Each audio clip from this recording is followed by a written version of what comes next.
Muito boa tarde a todos. Obrigada, Dr. Augusto Magalhães. Eu vou falar sobre a degenerescência macular da idade.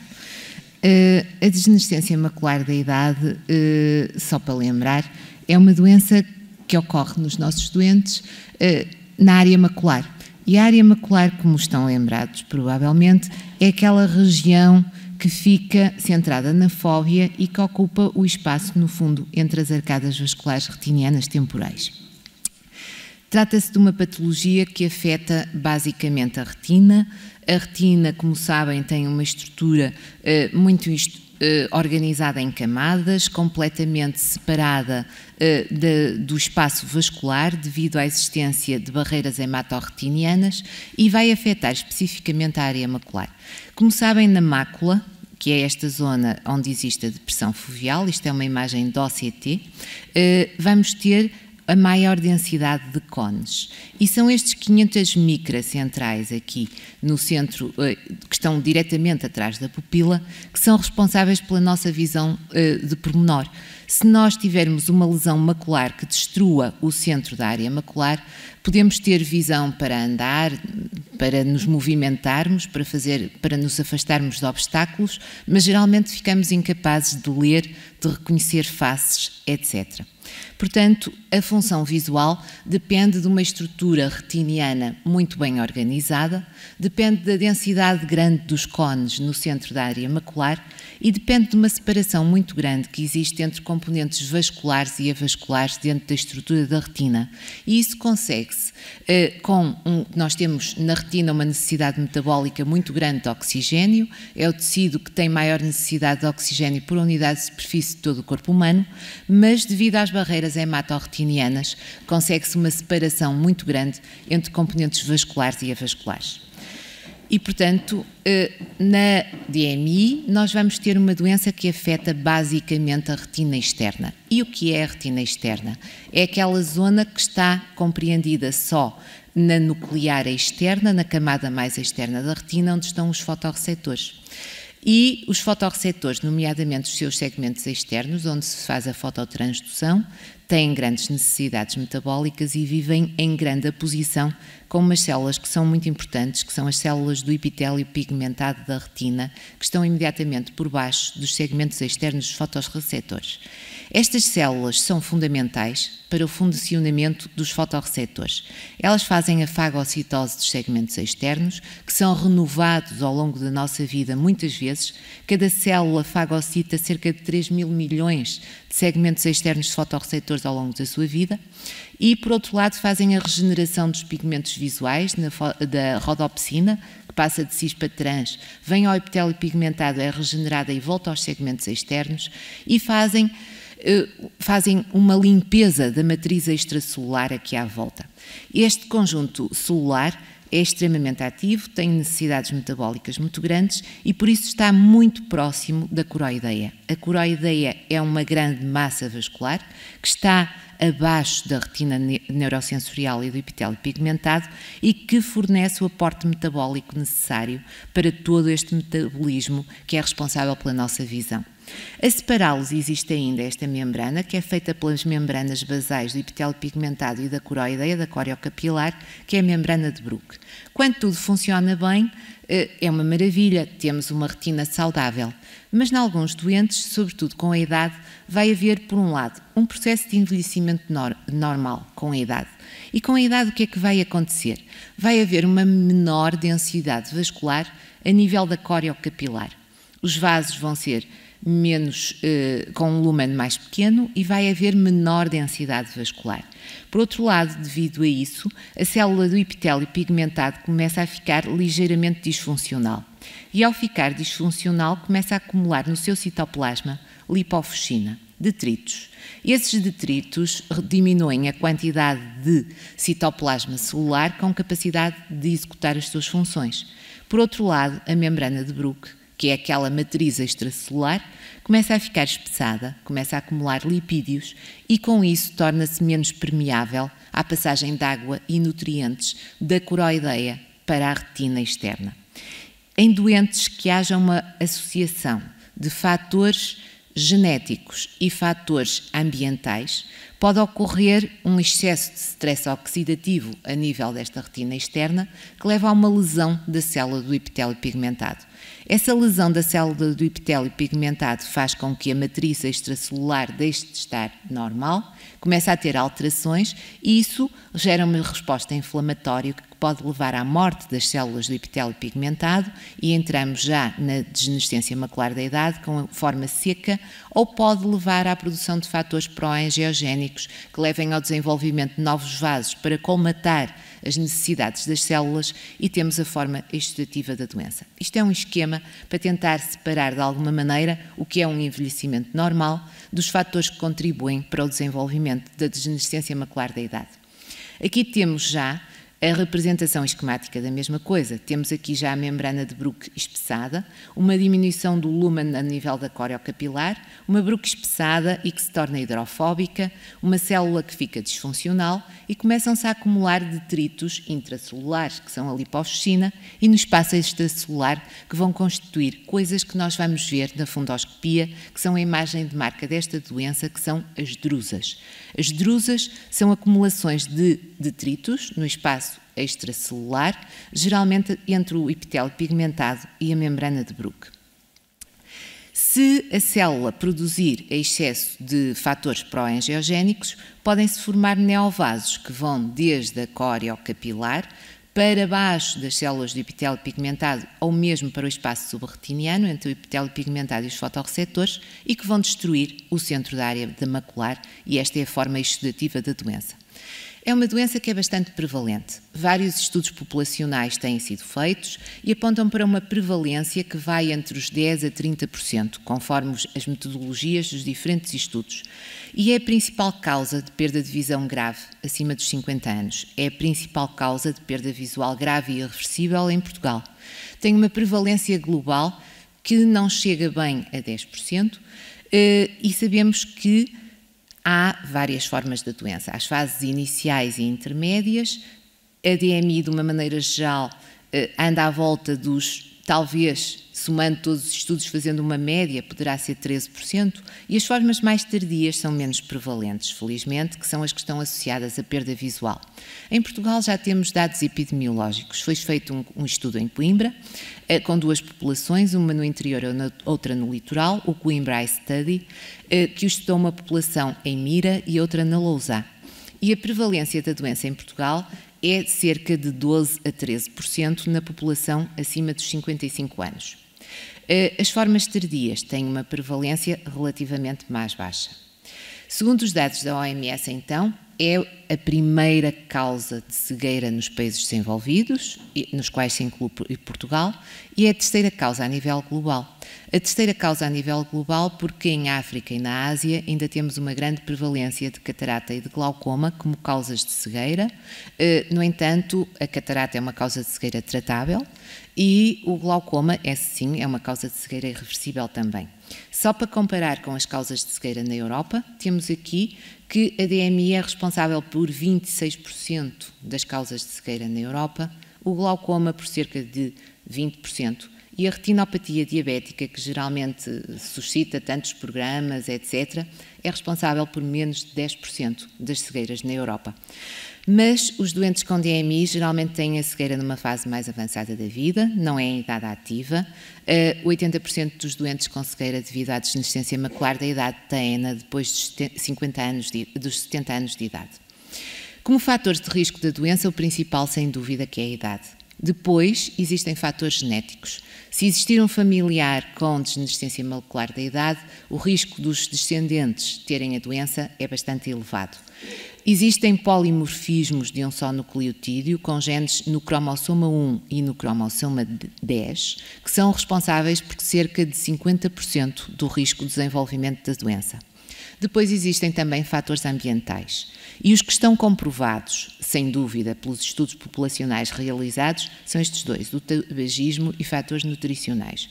O tabagismo, há uma relação relativamente direta entre o número de cigarros fumados ao longo da vida e o risco de desenvolvimento da doença. Portanto, temos um papel importante, sobretudo nos doentes com familiares afetados, a tentar impedir que tenham hábitos tabágicos. Por outro lado, os fatores nutricionais. Existem estudos que mostram que uma dieta rica em gorduras pode aumentar o risco de degenerescência macular da idade, ao passo que hábitos de vida saudáveis, com dietas ricas em frutas, legumes e antioxidantes, podem ajudar, de algum modo, a prevenir. E fala-se até num papel protetor que poderá existir na dieta mediterrânica, mas isso ainda não está perfeitamente comprovado. A prevalência da doença aumenta com a idade, e aumenta com a idade de uma maneira que não é linear, aumenta com a idade de maneira exponencial. Como podem ver, a prevalência é relativamente baixa à volta dos 55 anos, começa a subir a partir dos 65 e, a partir dos 75, dispara para valores muito mais altos. E isto levanta problemas, porque com o envelhecimento da população, espera-se um aumento muito grande da prevalência da DMI. E Portugal é um país que está a envelhecer a um ritmo bastante acelerado. Espera-se que em 2020, que é já para o ano, 23% da população portuguesa tenha mais de 65 anos, o que nos leva a uma prevalência provavelmente bastante alta de degenerescência macular da idade. Existem várias classificações para a doença, mas a mais recente e a classificação clínica que de momento está a ser mais usada é uma que permite separar os doentes em doentes que não têm sinais de envelhecimento no fundo ocular, daqueles que têm envelhecimento normal porque apresentam algumas drusas, mas que são umas drusas consideradas normais para a idade porque não aumentam o risco de progressão, das que são já consideradas fator de risco para a progressão para as formas avançadas da doença e as formas tardias, por fim, com a forma seca e a forma exudativa. O diagnóstico é fácil de fazer. O diagnóstico para um oftalmologista basta olhar para o fundo ocular. Nós, ao olharmos para o fundo ocular, conseguimos identificar as drusas e conseguimos quase estratificar, só com a observação do fundo, o risco de desenvolvimento de formas avançadas da doença. Mas, quando o doente nos é enviado, nós geralmente fazemos uma série de outros exames e é de esperar que depois vejam que os doentes fazem angiografias, OCTs, etc. Eu vou passar a explicar. Por outro lado, nós nestes doentes medimos a acuidade visual, mas se virem os processos dos doentes, provavelmente vão ver que a nossa acuidade visual, na maioria das vezes, não está registada em décimos. Vai estar registada em número de letras. Porquê? Porque nós usamos escalas que são chamadas ETDRS, foram desenvolvidas no âmbito do Early Treatment Diabetic Retinopathy Study e, portanto, são escalas logarítmicas que têm muito maior relação com a capacidade de resolução do nosso olho. Estas escalas têm o mesmo número de letras em cada linha, têm sempre 5 letras por linha e de 3 em 3 linhas há uma duplicação do ângulo de resolução. O que quer dizer que entre, por exemplo, se nós tivermos uma escala decimal, se o doente vir 5 décimos, para passar para 10 décimos temos 5 linhas. O que não faz muito sentido, porque se o doente passar de 1 décimo para 2 décimos, é a mesma duplicação do ângulo de resolução, é uma mudança para o dobro, só temos uma linha. E, portanto, nós nos doentes com patologia retiniana, geralmente escrevemos a visão com escalas ETDRS, portanto, vem sempre uma acuidade visual registada como 35 letras, que é 1 décimo, 85 letras, que são 10 décimos, etc. Na fundoscopia, nós identificamos as lesões. As lesões são de fácil identificação, são as drusas, ficam com este aspecto amarelado, algo parecido quase com exudados no fundo do olho, mas com limites menos definidos e mais amarelados, porque estão por baixo do epitélio pigmentado da retina. E o que é considerado envelhecimento normal? É quando temos drusas pequenas. Drusas de pequenas dimensões são relativamente ubíquas na população geral e não aumentam o risco de progressão para formas tardias da doença. Ao passo que se tivermos drusas deste tipo, que são maiores do que o diâmetro de uma veia no bordo do disco, e nós podemos diretamente fazer a comparação, o diâmetro destas drusas é muito maior que o diâmetro desta veia aqui, elas são drusas grandes e as drusas de grandes dimensões aumentam o risco de progressão de doença para as fases tardias. Fazemos OCTs. Não sei se conhecem bem o OCT. O OCT é a tomografia óptica de coerência. É um método que usa luz de baixa coerência e, através da refletividade da luz nas diferentes camadas da retina, constrói uma falsa imagem a partir do algoritmo do computador que nos permite detectar com resolução micrométrica alterações a nível da área macular. E temos, por exemplo, aqui a camada nuclear externa, a plexiforme externa, a nuclear interna, etc., as várias camadas da retina, e as drusas são estas elevações que estão aqui por baixo do epitélio pigmentado. Aqui estão os detritos, isto é a coroideia, e, portanto, temos aqui entre a membrana de Bruch e o epitélio pigmentado da retina estas elevações, que são as tais drusas, e o OCT ajuda-nos muito a ver se temos sinais da atividade neovascular, da tal forma mais avançada da doença. Com a evolução da doença, além das drusas, começam a surgir mobilização pigmentar, formação de grumos e áreas de despigmentação ou hiperpigmentação da retina. E doentes que tenham este tipo de alterações têm um risco muito grande de progressão para as formas avançadas da doença. Aqui temos um OCT de um doente com drusas, com áreas de já alguma atrofia e mobilização pigmentar em grumos. E o que é que fazemos? O que é fundamental? É fundamental identificar estes doentes que têm este tipo de alterações no fundo do olho, porque estes são os doentes de risco para desenvolvimento de uma neovascularização coroideia, por exemplo, de uma DMI exudativa. Então, o que é importante? É importante que a partir dos 50 anos, de vez em quando, os doentes façam uma consulta de oftalmologia. Hoje em dia é muito frequente irem sempre ao optometrista por causa da presbiopia, mas o optometrista vende uns óculos, é bom para a economia, movimenta a economia, vai lá mudar os progressivos de 2 em 2 anos o doente, mas muitas vezes esses doentes têm drusas.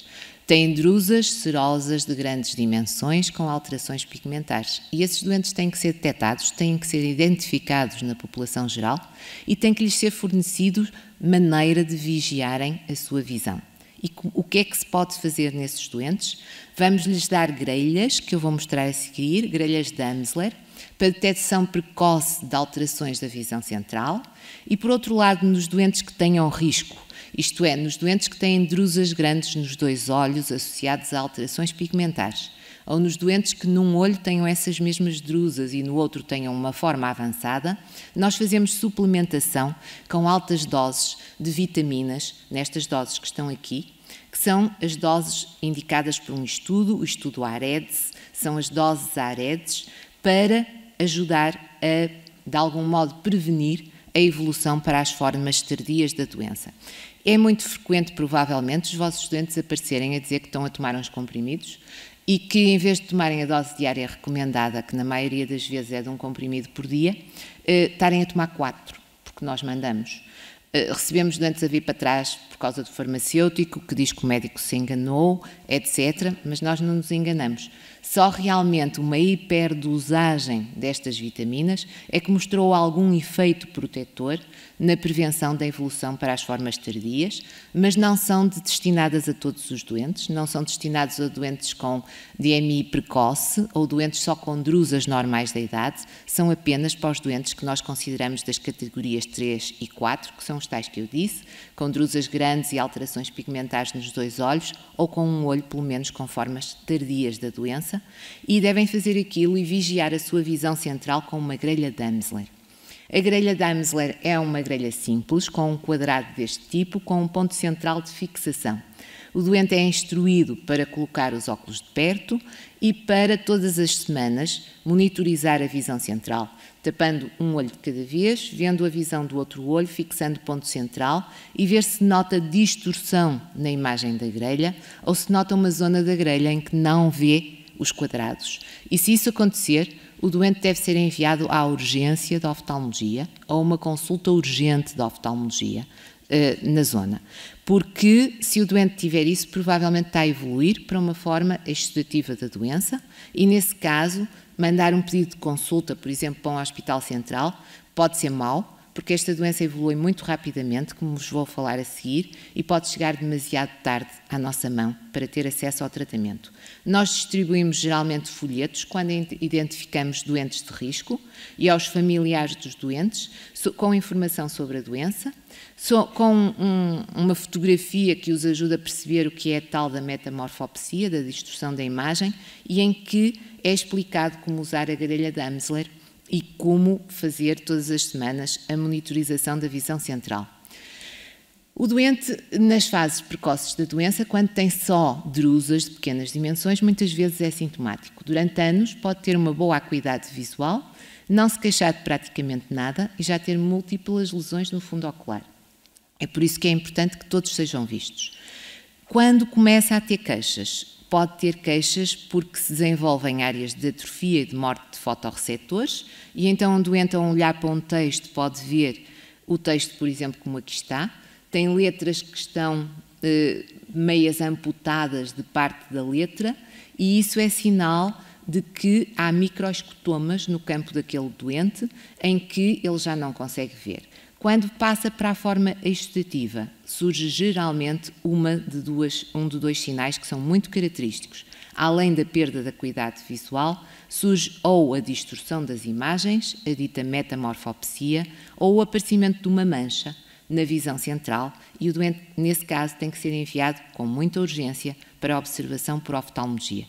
Como eu tinha dito, só pela observação de fundo ocular nós conseguimos prever o risco de evolução para formas tardias em 5 anos. Há estudos que nos mostram isso e sabemos que se um doente tiver nos 2 olhos drusas de grandes dimensões associadas a alterações pigmentares, o seu risco de progressão para formas avançadas é de 50% em 5 anos. Portanto, é um risco bastante alto e estes doentes têm que ser muito bem vigiados.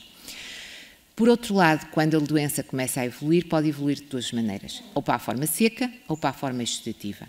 Na forma seca, morre o epitélio pigmentado da retina. E como o fotorreceptor é extremamente dependente da existência do epitélio pigmentado, quando morre o epitélio pigmentado, morrem os fotorreceptores suprajacentes. E são os tais doentes que começam a ter pequenos escotomas. Estes escotomas vão confluir ao longo do tempo, começam geralmente na região na parafóvea, à volta da fóvea, e depois fazem, até fases tardias, muitas vezes um sparing foveal. Um doente pode ter já escotomas consideráveis e ainda conseguir ter uma acuidade visual de 10 décimos e depois, de repente, quando a atrofia fica subfoveal, há uma queda que parece súbita da acuidade visual. No OCT, vemos perfeitamente que o epitélio pigmentado da retina deixa de existir e há uma atrofia da zona dos fotorreceptores. Isto é a forma seca da doença. Infelizmente, até agora, não existe nenhum tratamento que se tenha mostrado eficaz para prevenir ou para tratar esta forma da doença. Em contrapartida, temos a forma exudativa, que se caracteriza pelo desenvolvimento dos tais vasos da neovascularização coroideia. É uma situação, quando ocorre, que é grave, porque é bastante mais agressiva, pode levar a uma perda visual muito mais rápida, tem um risco de bilateralidade que é relativamente grande e é responsável pela maioria dos casos de cegueira da DMI. Porquê? Porque os neovasos que se formam apresentam crescimento e não é um crescimento muito lento. A maioria das lesões, em média, crescem cerca de 10 micra por dia. Portanto, em 2, 3 meses, as lesões podem ficar muito grandes. E se ficarem muito grandes, vão deixar danos irreversíveis na visão. Por outro lado, levam a uma perda da acuidade visual progressiva e que muitas vezes fica reversível e a uma perda da capacidade de fixação central dos doentes. Isto são vários exemplos de DMI. O aspecto do fundo ocular de uma DMI exudativa pode ser muito variável. Podemos ter lesões dificilmente perceptíveis, como é o caso daqui, em que vemos uma ou outra hemorragia, um ou outro estado duro e parece que até o doente tem um fundo ocular quase normal. No entanto, é já uma exudação bem grande, vou mostrar a seguir. Pode ter uma hemorragia súbita na área macular que lhe provoca um escotoma. Pode ter uma exudação. Ou pode ter algumas hemorragias dispersas. O aspecto é muito variável. Nós geralmente vemos que há sempre drusas a acompanhar estas lesões, elas estão sempre por aqui, e o diagnóstico para nós é fácil e é clínico, mas fazemos depois uma série de exames para caracterizar bem o tipo de neovascularização que ali temos. Se é uma neovascularização que está por baixo do epitélio pigmentado e que nós chamamos que é oculta, ou se está acima do epitélio pigmentado e que nós chamamos clássica, porque uma tem mais tendência para desenvolver fibroses, a outra geralmente tem um crescimento mais indolente E mesmo estas lesões que parecem pouco agressivas, estão a ver, a tal fotografia de há bocado, na angiografia mostram que há já uma neovascularização com danos grandes do centro da área macular e o OCT mostra uma alteração profunda da estrutura macular. Algumas vezes não nos chega a realizar a angiografia fluoresceínica porque só nos mostra os vasos retinianos e temos que lançar mão de corantes diferentes, portanto os doentes podem andar a dizer que vão ao hospital e que fazem injeções de mais do que um contraste. Podemos ter que fazer a angiografia com verde de indocianina, que é que nos permite visualizar a circulação coroideia em mais pormenor e que nos permite identificar formas especiais de neovascularização, como é o caso destes pólipos aqui, da neovascularização polipoide da coroideia, que para nós é importante identificar porque tem maior risco de hemorragia súbita, etc. O OCT é fundamental, quer para o diagnóstico, quer para o seguimento destes doentes. Ele permite-nos avaliar os sinais da atividade dos neovasos, permite identificar o líquido, a desorganização estrutural macular, dá-nos informações que são importantes em termos de prognóstico e ajuda-nos a caracterizar as lesões. Mais recentemente, temos uma coisa chamada OCT angiografia, que baseada no OCT permite-nos ter informações angiográficas indiretas, não são reais, são falsas, é uma espécie de uma angiografia sem contraste. Por um algoritmo do computador consegue-se reconstruir imagens vasculares e conseguimos ver os plexos neovasculares, a sua extensão toda, etc. Mas pode haver alguns doentes que tenham plexos neovasculares identificados que nós não tratamos. Porquê? Porque podem ter plexos neovasculares muito pequenos, mas que não interfiram com a retina neurosensorial, que não lancem líquido para o espaço subretiniano ou intrarretiniano, e nesse caso nós vigiamos-os e não os tratamos. Mas se nós tratarmos demasiado tarde uma DMI exudativa que está a estudar para dentro da retina, ela rapidamente progride e forma lesões que se tornam irreversíveis. Forma fibroses e atrofias no centro da área macular e, infelizmente, hoje, muitos dos nossos doentes ainda nos chegam neste estado e não conseguimos, nestes casos, uma recuperação funcional, mesmo com qualquer tipo de tratamento. Portanto, é fundamental tentar identificar os doentes de risco, os que têm risco de progressão, e tentar fazer com que os doentes que entram em progressão cheguem precocemente ao acesso ao tratamento. E qual é o tratamento da DMI neovascular? O tratamento é daqueles que mais têm evoluído, é uma das áreas que mais tem evoluído nos últimos anos da oftalmologia. De antes só existia tratamento com laser térmico. Quando eu cheguei à oftalmologia era assim que se tratava. Geralmente não se tratava, porque a maioria dos doentes não tinham indicação para tratamento de laser, porque tinham que ser lesões pequenas, bem visíveis, clássicas, sem sangue, e o próprio laser, quando se fazia, é uma terapia destrutiva que queimava a retina e provocava por si só um escotoma. Além disso, tinha alta frequência de persistências e de recidivas. E, portanto, o tratamento de laser era uma má opção terapêutica e era feito numa pequena percentagem dos doentes e, hoje em dia, só se usa para pequenas lesões extrafoveais. Depois, na década, no início do ano 2000, no fim do século passado, começou a aparecer um fármaco que era a verteporfina e começou a surgir uma coisa chamada terapia fotodinâmica com verteporfina ou Visudyne. A verteporfina era uma molécula que se ligava às LDL de superfície das células endoteliais e descobriu-se que as células endoteliais dos neovasos têm muitas LDL de superfície, ao passo que as dos vasos normais não têm. E esse fármaco era posto em perfusão, depois o doente fazia um laser na faixa do infravermelho e com esse laser ativava-se a molécula, a verteporfina, daí ser uma terapia fotodinâmica, e provocava-se uma oclusão dos vasos, dos neovasos. Teoricamente era um tratamento específico dirigido aos neovasos, na realidade chegou-se à conclusão que com a repetição do tratamento que muitas vezes era necessário, provocava também ele destruição da coroideia e da coreocapilar e, portanto, causava ele também lesões. Não se destinava a tratar todos os tipos de lesões e, portanto, hoje em dia também só se usa para casos muito específicos, nomeadamente para aqueles pólipos e em terapia combinada. O grande avanço foi realmente quando se descobriu que o VEGF tinha um papel fundamental no desenvolvimento destas neovascularizações e se desenvolveram fármacos anti-VEGF. Fármacos anti-VEGF há vários, desenvolveram-se pelo menos estes 4 até ao momento, na prática clínica entraram eles. Um deles caiu perfeitamente em desuso, que foi o pegaptanib, que era um Macugen, que era um fármaco que pretendia ser muito específico, só inibia uma isoforma do VEGF-A, mas não era suficiente para inibir o crescimento dos neovasos. Os que estão em uso são estes 3. O bevacizumab em uso off-label.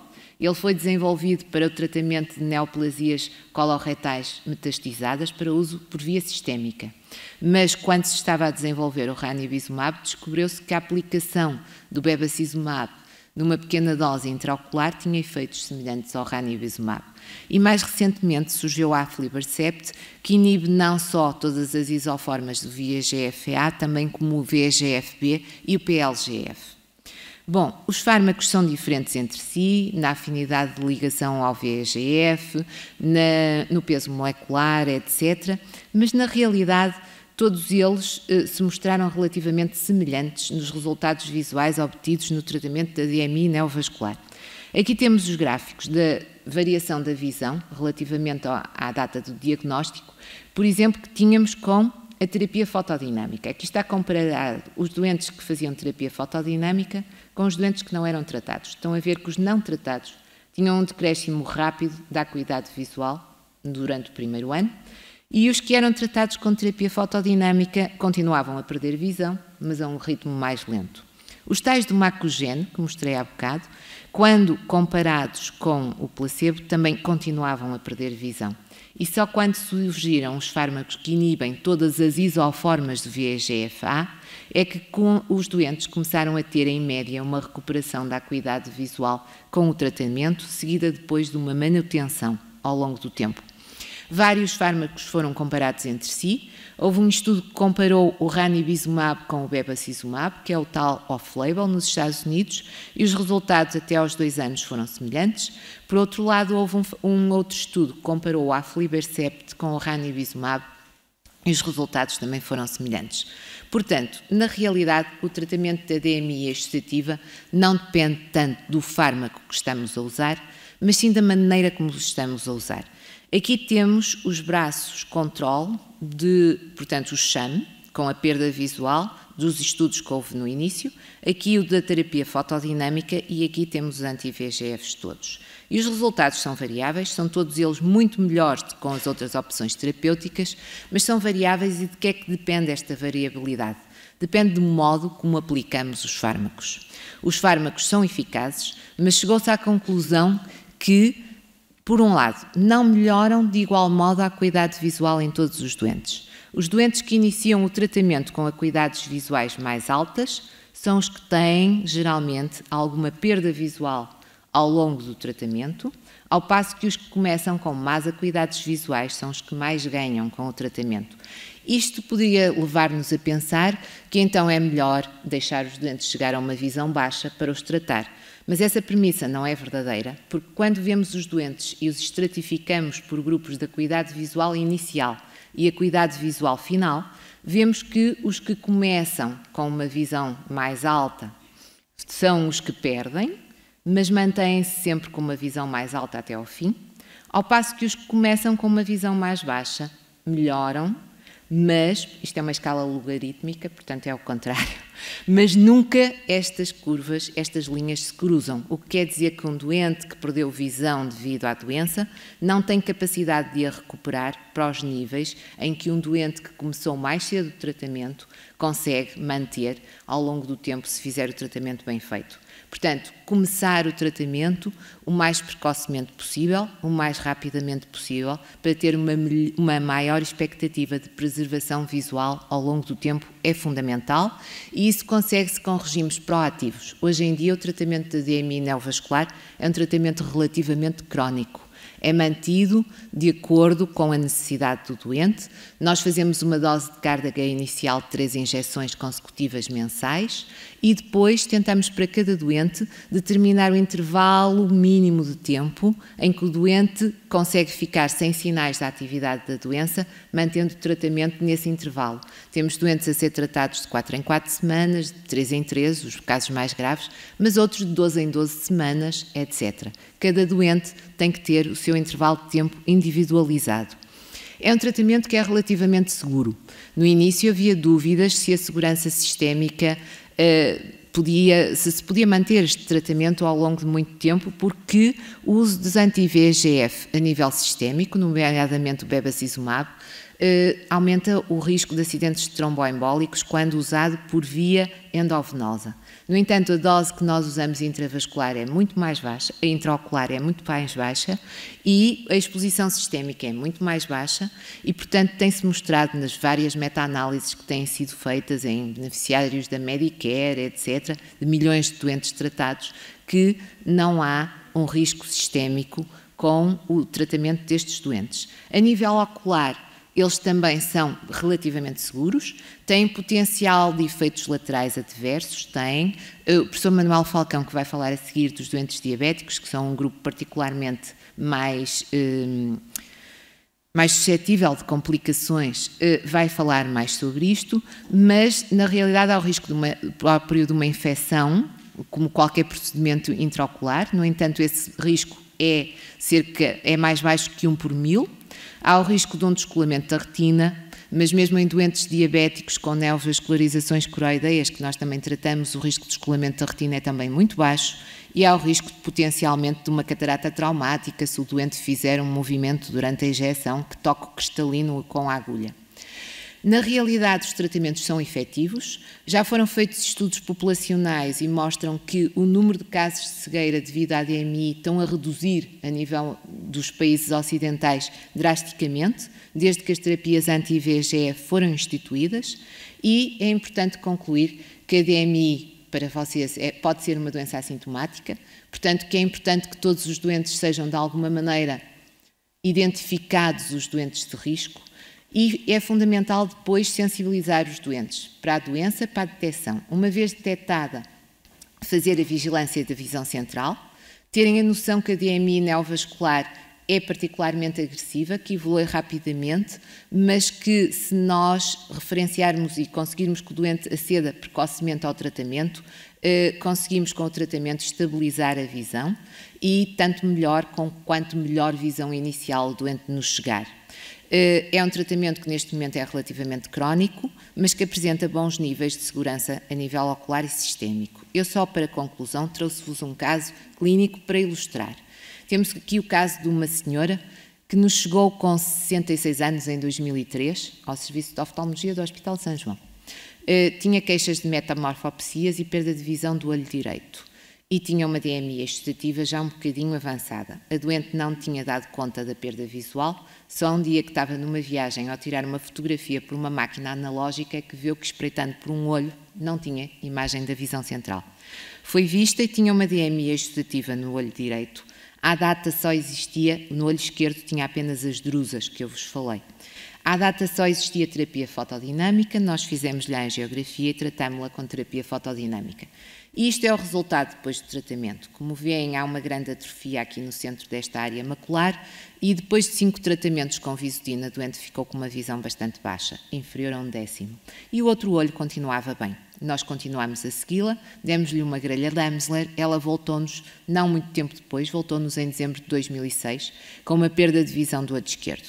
Tinha, como veem aqui, esta hemorragia macular, identificamos uma neovascularização coroideia nesta mácula, e este é o OCT com líquido, etc. O OCT que havia na altura. Bom, a doente começou a ser tratada, está em tratamento no nosso serviço desde esta altura, portanto isto foi em, já não me lembro, 2006, certo? Dezembro de 2006. Ainda está em tratamento hoje no nosso serviço. Este é o aspecto que ela tem agora, em janeiro de 2019. Eu estive com ela há poucos dias e perguntei-lhe o que é que ela consegue fazer. E ela disse-me praticamente tudo, senhora doutora. Continua a ser injetada, a lesão está perfeitamente controlada e tem, ao fim de todo este tempo, 76 letras da acuidade visual, que correspondem a uma visão de cerca de 8/10. Portanto, isto mostra o quanto o tratamento pode ser efetivo, se bem aplicado, se for mantido ao longo do tempo, de uma maneira crónica, e é para vos alertar por isso que eu achei que era importante falar sobre este tema. Obrigada.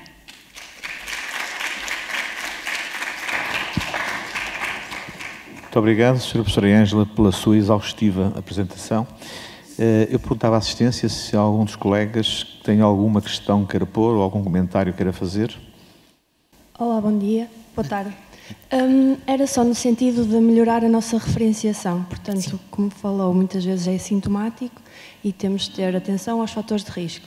Certo. O mais fácil de identificar, sem ser o tabaco, ok, será os antecedentes familiares. Sim, sim, é a idade, a história familiar positiva, o tabagismo, sim, e aqueles hábitos de vida saudável que muitos comem fast food, etc. Há uma relação entre antioxidantes e estilo de vida saudável e desenvolvimento de risco de desenvolvimento da doença, certo? Sim. Mas todos potencialmente podem ter risco.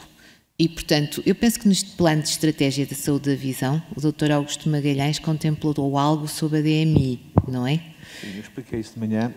Isto, como expliquei, é uma patologia, é uma doença que não tem, digamos, critérios para rastreio, rastreio de base populacional, porque não há um teste que nos permita fazer o diagnóstico e muito menos um teste que nos permita permitir quais são os casos que se vão complicar e em que tempo é que se vão complicar.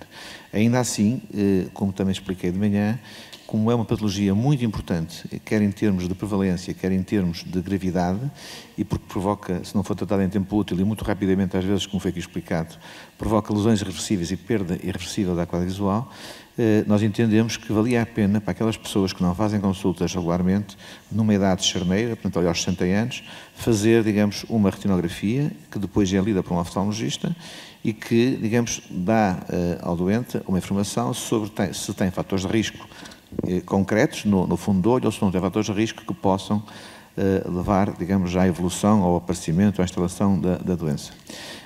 E, portanto, de facto, é o que se pode fazer, a meu ver, em termos de estratégia nesta matéria. O que eu ia pedir à professora Ângela era se, muito sumariamente, dizia aos colegas que são, digamos, sustentáculo dos cuidados primários de saúde, quais são ou que tipo de sinais é que os pode pôr sob suspeita ou alerta para a possibilidade de um doente, digamos, do seu centro de saúde, poder ter uma doença destas. Pronto, a doença é considerada não rastreável, porque para uma doença ser rastreável, nós temos que ter uma terapêutica que temos para oferecer. Claro que há teste para identificar se o doente tem doença ou não. A retinografia chega. Só que vai identificar muitos doentes que têm só drusas, e, portanto, são doentes de risco, mas são doentes para os quais não há um tratamento imediato para lhes oferecer, certo? E, por outro lado, vai identificar doentes que já têm formas avançadas, etc. Portanto, não funciona bem em termos de rastreio por causa do acesso ao tratamento, certo? É mais por isso, porque o teste, na realidade, identifica a doença. Agora, sempre que há uma história familiar positiva, num doente idoso, num doente que até queixa-se que não consegue ver muito bem, que não sabe o que é que tem, mas parece que há ali qualquer coisa, deve ser referenciado para uma consulta de oftalmologia, porque nós, no fundo ocular, se identificarmos as drusas, conseguimos imediatamente ver se o doente é de risco, se não é de risco. Vemos se ele tem as drusas grandes, se não são, etc. Por outro lado, se em alguma altura um doente se queixar do aparecimento súbito, de distorção de visão, ou de escotoma de novo num campo visual, de uma mancha fixa no campo visual, isso aí é motivo de referenciação urgente. Porque provavelmente o doente estará a fazer uma forma neovascular, certo? E esses convém que vão o mais depressa possível ter acesso ao tratamento. E, portanto, esses devem ser referenciados não para uma consulta, mas se calhar para uma urgência de oftalmologia. Não sei se respondi à questão. Penso que sim, penso que foi claro. Muito bem, se não houver então mais perguntas, quero agradecer. Ainda há mais uma questão?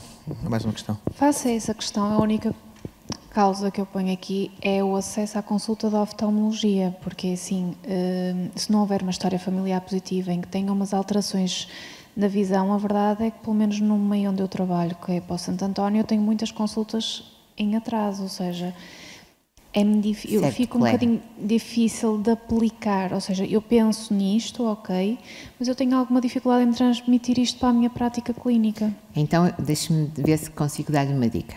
Pronto, por um lado, se forem os tais com suspeita de exudativa, aí manda para a urgência e aí não tem problema.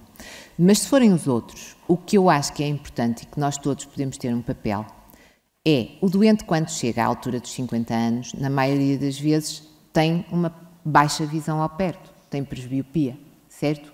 E vai precisar de uns óculos.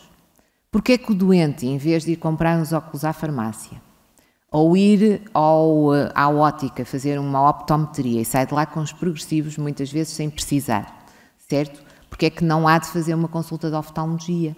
Muitos conseguem com alguma facilidade porque não é uma coisa que se vai repetir, é uma consulta isolada. E o oftalmologista consegue logo ver se o doente tem os sinais precoces da doença ou não. Mas na minha realidade, e julgo que tem alguns colegas que podem confirmar, eu tenho consultas a serem recusadas a dizer que o hospital não consegue dar a consulta a baixar. O hospital pode às vezes não conseguir dar saída a todas, exato, mas muitos dos doentes gastam mais dinheiro nos progressivos do que se pagarem uma consulta de oftalmologia cá fora. E se calhar uma consulta hoje em dia não é assim tão caro no meio de um complexo de comprar óculos, certo? Se eles não têm saída, eventualmente fazer uma consulta pelo menos 10 em 10 anos com um oftalmologista, a maioria da população se calhar consegue. Entende? Pode nem tudo ser se calhar resolvido pela SNS, mas se depois de receber o doente já com uma carta a dizer que tem DMI, o doente nunca mais lhe é recusado num hospital central.